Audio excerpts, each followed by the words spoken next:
Pertama-tama mari kita memanjatkan puja dan puji syukur kita kepada Allah Subhanahu wa taala yang mana pada kesempatan yang baik ini Allah mempertemukan kami dengan antum semuanya, para asatid, para karyawan, dan pula para siswa. Semoga senantiasa dirahmati Allah Subhanahu wa taala. Saya masuk tadi ketika masuk ke masjid ini melihat beberapa santri yang memang kelihatan kecapean. Hari-hari itu alhamdulillah sudah saya lalui. Jadi tidak heran dan tidak aneh memandang pemandangan-pemandangan seperti itu. Bahkan seandainya hari-hari ini bisa kembali seperti dulu, rasanya kepingin masuk di Ma'had Al-Irsyad Batu ini.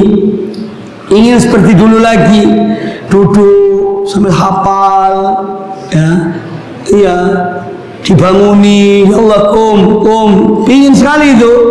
Tapi ya semua hari-hari itu sudah berlalu. Ya, jadi jangan heran, jangan kalian merasa ya apakah hanya aku yang merasakan itu. Tidak, ya.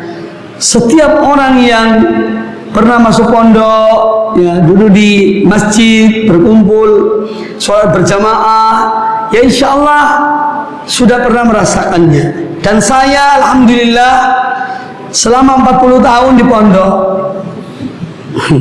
Heran ya, aneh kan? Iya, 40 tahun di pondok, ya.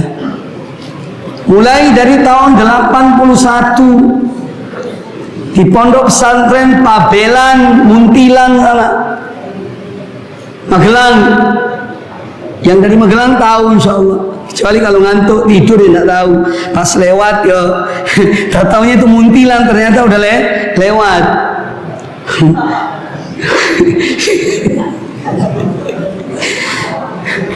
Terus di kantor 7 tahun, di kantor 8 tahun. Tahun 82 sampai tahun 90. Di kantor banding sini tidak ada apa-apanya di sini itu. Tidur dibiarkan, di kantor enggak. Gini dikit langsung ditegur. Jadi ujian kali ini ringan. Terus di Madinah, pondok juga 4 tahun di Madinah, kuliah di asrama. Tapi tidak seperti di asrama Al-Irsyad sini, ya, tidak beda. Terus setelah itu di Stai Ali bin Abi Thalib, ya asrama juga sampai hari ini. Jadi 40 tahun di pondok. Tapi semua itu memang bersakit-sakit dahulu, bersenang-senang kemudian itu resiko, itu perjalanan hidup. Seorang ingin berhasil, seorang yang ingin menjadi manusia yang bermanfaat di tengah masyarakat itu yang memang harus berpayah-payah, baru kemudian memetik hasilnya. Nah kalian insya Allah ya nanti 20 tahun akan datang, insya Allah 30 tahun akan datang, ya beda suasananya. Nah oleh karena itu ikhwani fillah, anak-anakku juga, supaya bersungguh-sungguhlah. Kalian ini berada di satu tempat yang statusnya sama dengan orang-orang yang berperang di jalan Allah, berjihad di jalan Allah, baik muridnya maupun gurunya atau karyawannya, masing-masing di tempatnya. Ini ibarat apa? Sedang berjihad fi sabilillah, walaupun tidak dalam bentuk peperangan, ya. Karena apa? Allah Subhanahu wa taala berfirman dalam surat At-Taubah ayat yang ke-122. Allah taala berfirman, "Wa ma kana al-mu'minuna liyanfiru kaffah." Tidak sepatutnya bagi orang-orang beriman, kaum mukminin, semuanya pergi ke medan peperangan. Tak mesti, ya. Falaula nafara min kulli firqatin minhum ta'ifatun yatafaqahu fid din wa liyundiru qaumahum idza raja'u ilaihim la'allahum yahdharun. Akan tetapi hendaknya ada sekelompok orang ya dari kaum mukminin ini yang mereka itu yatafaqahu fid din, untuk memahami agama Allah ini. Jadi kalian pada hakikatnya berada pada jihad, tapi bukan dalam bentuk peperangan, karena memang tidak ada peperangan zaman ini. Tapi kalian sedang menuntut ilmu, kalian sedang tafaqquh fid din, mempelajari agama Allah Subhanahu wa taala. Untuk apa? Waliyundiru qaumahum idza raja'u ilaihim, dan agar mereka memberi peringatan kepada kaumnya jika mereka kembali kepada kaumnya. La'allahum yahdharun, semoga kaumnya yang mendapat pelajaran, takut kepada Allah, melaksanakan perintah Allah, menjauhi larangan Allah. Maka yakinlah dalam diri kalian itu, tanamkan bahwa aku berada pada kebaikan. Coba kalian bayangkan, banyak siswa yang ingin masuk ke pondok ini tapi tidak lulus, tidak diterima. Kalian diterima, makanya nikmat Allah yang patut untuk disyukuri. La in syakartum la azidannakum wa la in kafartum inna adzabi lasyadid. Maka jadilah hamba Allah yang bersyukur dan banyak syukurnya. Kenapa kita ini diperintahkan oleh Allah untuk menyembah Allah? Kita diperintahkan berbuat baik pada orang tua kita, berbuat baik pada guru kita. Apa hikmah di balik itu? Supaya kita ini menjadi hamba-hamba Allah, menjadi manusia-manusia yang pandai berterima kasih, pandai bersyukur kepada yang pernah atau yang berbuat baik kepada kita. Allah berbuat baik untuk hamba-hambanya. Allah menciptakan dari tidak ada menjadi ada. Bersyukur. Iya. Coba kita renungkan. Kalian tahu ya, bahwa kita ini termasuk hamba-hamba Allah yang dipilih oleh Allah Ta'ala untuk hidup di dunia ini. Untuk hidup di dunia ini, untuk menjalankan ibadah pada Allah Subhanahu wa taala. Kita diciptakan dari tidak ada menjadi ada. Makanya Allah Ta'ala menyebutkan ya ayuhan nas, wahai sekalian manusia, ubudu rabbakum, beribadahlah kalian, sembahlah kalian kepada Rabb kalian, kepada Tuhan kalian, alladzi khalaqakum, yang telah menciptakan kalian, walladzina min qablikum, dan orang-orang sebelum kalian, la'allakum tattaqun, agar kalian bertakwa. Si Allah menciptakan kita untuk beribadah pada Allah Ta'ala, dalam rangka mensyukuri nikmat Allah, berterima kasih kepada Allah.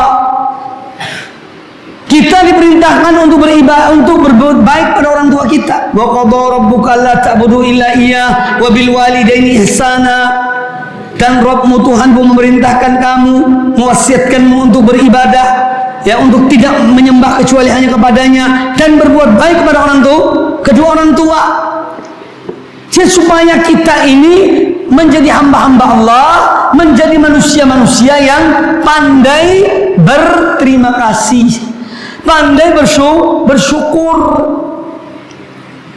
Itu diantara hikmah mengapa kita diperintahkan untuk beribadah pada Allah Ta'ala, berbuat baik pada orang tua, menghormati guru, supaya kita ini pandai berterima kasih, ya. Jangan menjadi orang yang kufur nikmat, tidak bersyukur kepada nikmat Allah Subhanahu wa Ta'ala. Maka mentauhidkan Allah adalah bentuk dari kesyukuran yang terbesar dari seorang hamba kepada Allah Subhanahu wa Ta'ala. Dan mentauhidkan Allah, tidak menyembah kecuali hanya kepada Allah. Ini adalah bentuk dari peribadatan yang terbesar. Itu mentauhidkan Allah Ta'ala. Karena semua nikmat datangnya dari Allah Ta'ala. Maka kita sudah sepatutnya seorang hamba mensyukuri nikmat Allah Subhanahu Wa Ta'ala. Dan nikmat yang sedang Anda diberikan ini, yaitu dijaga, dipelihara. Dengan apa? Bersyukur pada Allah Ta'ala.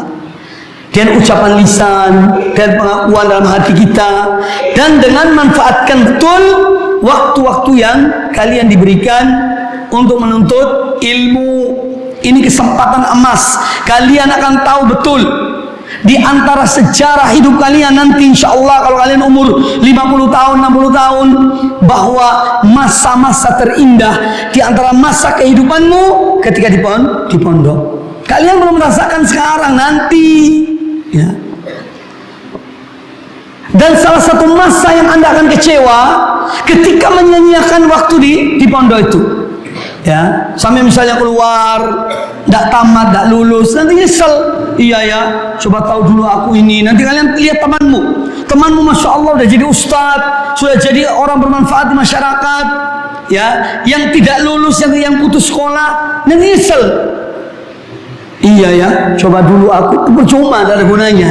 Nah oleh karena itu, ayolah pasanglah niat yang benar karena Allah Subhanahu Wa Ta'ala. Ada seorang alim ulama besar namanya Al-Imam Abdullah Ibnul Mubarak rahimahullah ta'ala. Beliau seorang ulama hadis, seorang yang dermawan, seorang yang zuhud, seorang yang kaya raya. Dia punya jamaah haji kayak travel gitu, tapi tidak punya duit.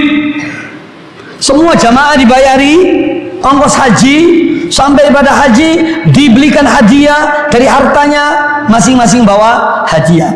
Siapa itu namanya? Ya kalau yang tidur dah hafal, mesti nak tahu. Kalau yang sadar, siapa tadi nama ulama yang Ustadz sebutkan? Angkat tangan. Angkat tangan. Jangan paduan suara, ini bukan paduan suara. Ayo, tadi loh barusan nih. Angkat tangan satu orang. Gak apa-apa. Hah? Abdullah ibnu Al-Mubarak. Ngerti?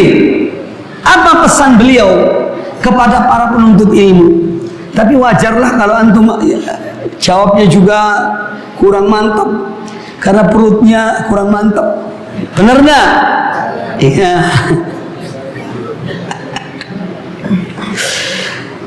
Abdullah bin Mubarak rahimahullah ta'ala, beliau berkata,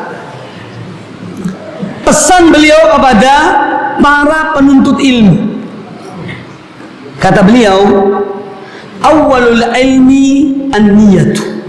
Permulaan menuntut ilmu itu adalah niat yang benar. Harus ada niatnya. Niat itu apa? Ya kemauan, ada keinginan. Dan niat itu harus diikhlaskan karena Allah Subhanahu wa ta'ala. Jadi permulaan menuntut ilmu adalah niat yang benar, keikhlasan kepada Allah Subhanahu wa ta'ala. Kalaupun mungkin pada awalnya ada di antara kalian ketika disuruh ke pondok, waduh ya masa aku disuruh mondok, tidak apa-apa, pertama tidak apa-apa, tapi kalau sudah jalani ya diikhlaskan niatnya, ya diikhlaskan niatnya. Nah oleh karena itu yang pertama kali adalah an-niyah. Maka dari itu kalau seorang punya niat yang benar, niat yang sungguh-sungguh, semua yang sulit jadi mudah. Kalau ikhlas. Tapi kalau tidak ikhlas, yang mudah itu menjadi sulit karena tidak ikhlas. Yang mudah menjadi berat karena tidak ikhlas. Itu yang kedua, rugi. Orang tidak ikhlas itu rugi. Pekerjaannya berat tapi tidak dapat pahala. Rugi apa tidak? Rugi apa enggak? Rugi. Iya. Makanya lebih baik ikhlas, dapat pahala di sisi Allah Subhanahu wa ta'ala. Jadi niat ini harus kalian selalu tanamkan dalam diri kalian untuk ikhlas dalam menuntut ilmu.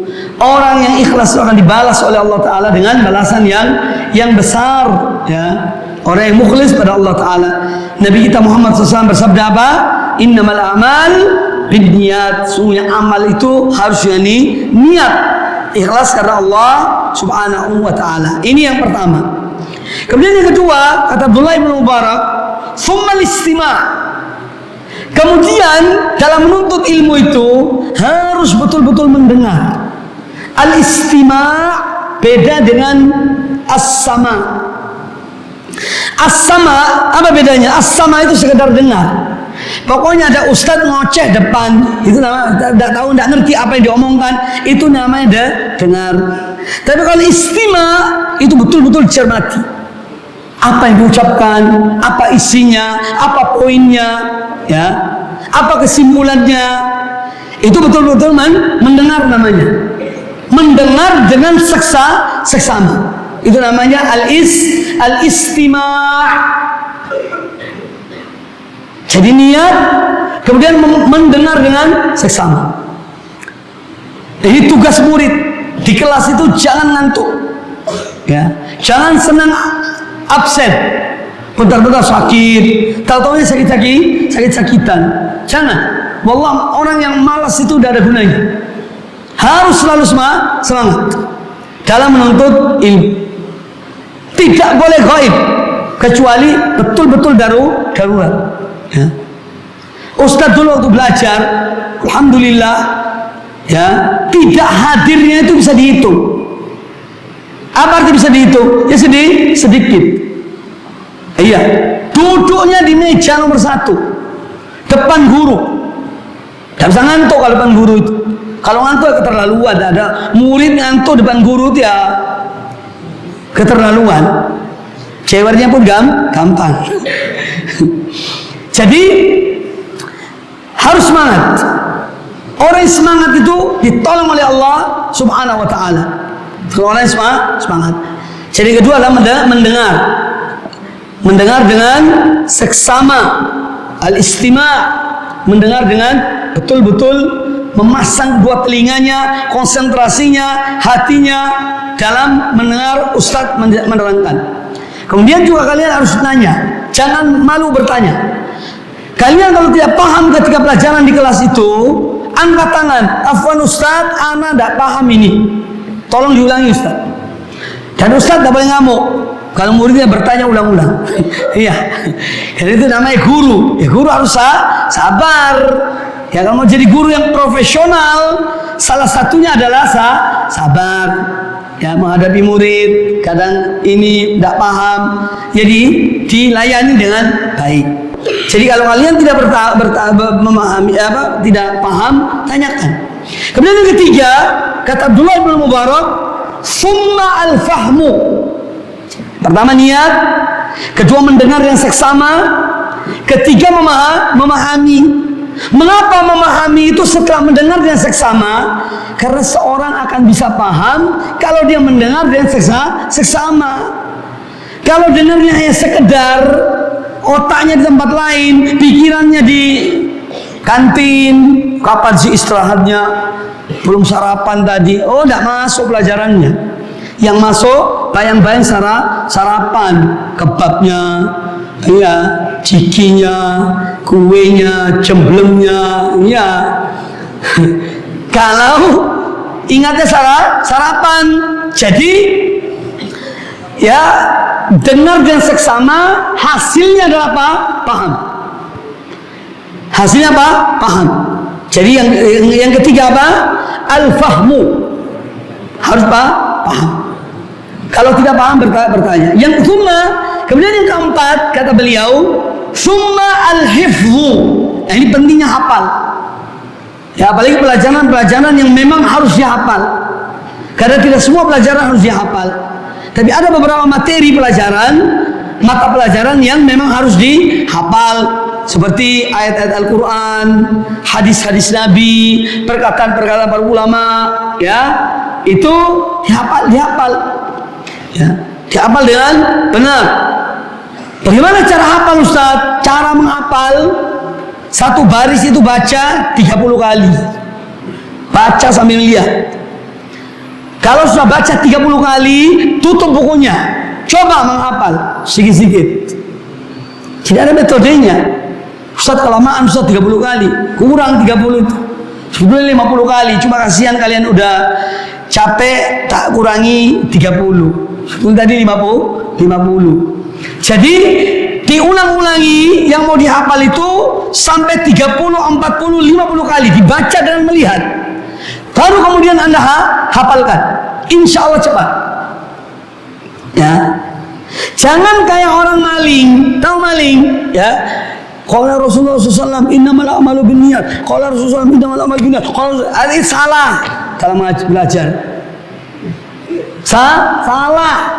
Hadis innamal a'mal binniyat. Anda disuruh hafal hari ini, besok hafal. Baca 30 kali sambil lihat. Ngerti? Baru tutup bukunya, mulai coba menghafal. Bukan innamal a'mal binniyat. Innamal a'mal binniyat. Salah. Iya. Kan banyak kayak gitu kan?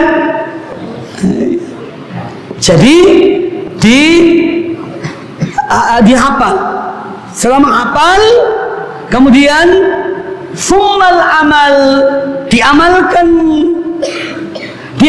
Kapan diamalkan? Anda disuruh hafal, Ustaz nyuruh tugas hari ini hafal juz amma surat An-Naba. Sudah hafal ya, diamalkan hafalnya. Kapan diamalkan? Waktu sholat sunnah. Ketika nunggu imamnya datang, jangan tidur, kecuali betul-betul capek, tidak apa-apa. Ya, coba Allahu Akbar. Baca Al-Fatihah, baca amma yatasaalun. Ambil setengahnya. Rakaat kedua, setengahnya lagi. Ini namanya mengamalkan ilmu itu. Hafalannya sulit untuk hilang kalau ilmu itu diamalkan. Ya, jadi amalkan. Kemudian yang terakhir kata beliau, ini ya akan datang, yaitu thumma an-nashru, baru kemudian kalian ajarkan kepada yang lainnya. Itu ada saatnya. Kalau kalian sudah dewasa, tamat sekolahnya dan seterusnya, baru mengajarkan. Jadi ini contoh tentang bagaimana para ulama kita dalam mengajarkan tentang bagaimana kita menuntut ilmu.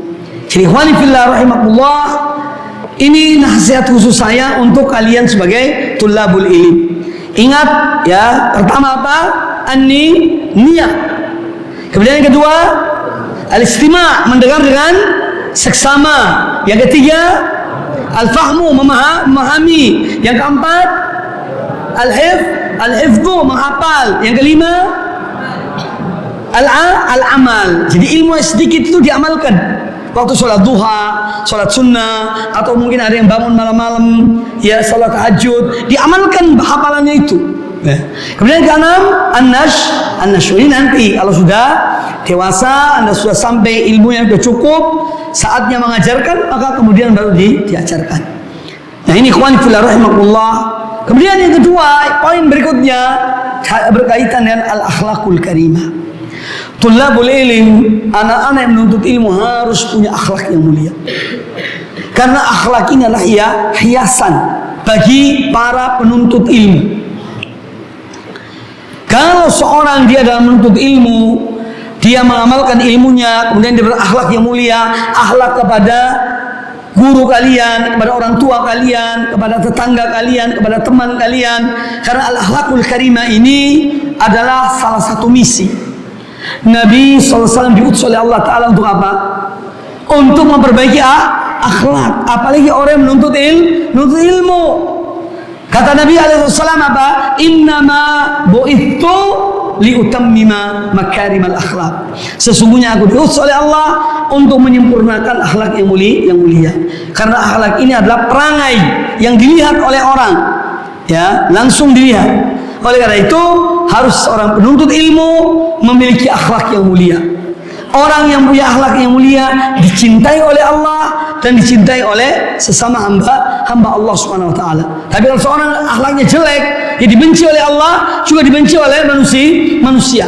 Maka tulabul ilmi, para penuntut ilmu, apalagi yang ahlus sunnah wal jamaah, mengikuti para salafus saleh radhiyallahu anhum ajma'in, harus memiliki akhlak yang mulia. Dan ketahuilah bahwasanya Islam ini tersebar di zaman sahabat tabi'in dan yang berikutnya ke negeri-negeri kafir, salah satu sebab adalah karena akhlak mereka yang mulia. Mereka para tentara-tentara itu berakhlak mulia kepada penduduk yang asal negeri itu.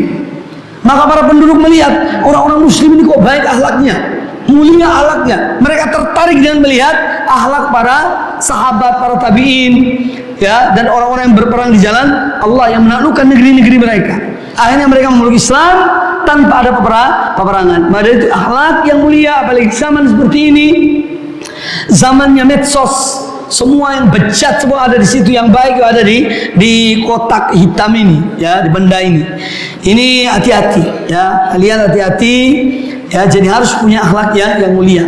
Ketika kalian di luar pun demikian, aku ini santri, aku ini talibul ilim, sehingga kalian tetap menjaga akhlakmu kepada Allah, akhlakmu kepada orang tuamu, akhlakmu kepada tetangga, kepada gurumu dan seterusnya. Tetap harus menjaga akhlak yang mulia.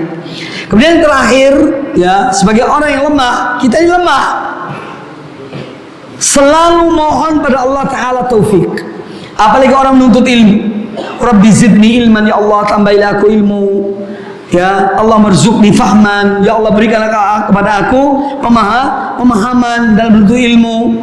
Nah ini penting, ya, mohon pada Allah Subhanahu wa Ta'ala. Kemudian setelah memohon pada Allah dan sering mohon pada Allah Ta'ala, ya diusahakan, ya, supaya ya betul-betul belajar yang sungguh-sungguh, jangan setengah-setengah. Ya, seorang yang menuntut ilmu harus sungguh-sungguh, jangan setengah-setengah. Kalian bersungguh-sungguh, Allah akan menolong kalian. In tansurullaha yansurkum wa yuthabbit aqdamakum. Jika kalian menolong agama Allah yang menuntut ilmu misalnya, Allah akan menolong kalian. Nah, ini pesan-pesan dari saya, karena memang waktunya ya juga cukup di siang hari seperti ini dan banyak yang sudah berguguran, ya, di antara para pahlawan-pahlawan kita. Maka saya kira cukup, ya, mudah-mudahan bermanfaat. Ini tausiahnya umum, ya, untuk asatid belum, ya, nanti asatid lain lagi insyaallah. Tidak mungkin saya memberikan tausiah untuk asatid juga untuk ini bersamaan. Cuma satu poin, sama-sama kita ikhlaskan perjuangan kita ini dalam menolong agama Allah, semuanya karena Allah Subhanahu wa Ta'ala. Baik asatid, pembina, para santri, para murid, sama-sama kita ta'awanu 'alal birri wat taqwa, ya, saling tolong menolong dalam berbuat baik dan bertakwa dalam rangka menolong agama Allah Subhanahu wa Ta'ala. Jangan pesimis, harus optimis dan harus semangat, ya.